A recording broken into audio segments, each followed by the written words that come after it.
जाता रहा कि वो मैदे में जिंदा ही नहीं रह सकता, क्योंकि मैदा इतना तेजाबी है कि लोहे को गला दे।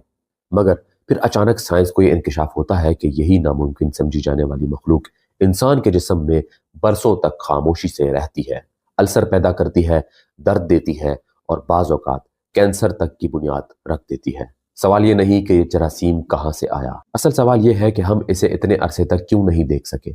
आज हम बात कर रहे हैं एक ऐसी साइंसी गलतफहमी की जिसने लाखों इंसानों को दिहाइयों तक तकलीफ में रखा, और एक ऐसी दरियाफ्त की जिसने जदीद मेडिसिन की सोच ही बदल कर रख दी। इंसानी तब की तारीख में मैदा हमेशा एक पुरस्रार अजूर समझा जाता रहा। कदीम यूनानी अतबा से लेकर 20वीं सदी के जदीद मुआलिजीन तक ये तसव्वुर तकरीबन नाकाबिले तरदीद था कि मैदा अपने शदीद तेजाबी माहौल की वजह से किसी भी जरासीम के लिए नाकाबिले रिहाइश है। यही वजह थी कि सदियों तक मैदे की जलन, अल्सर, बदहजमी और दर्द को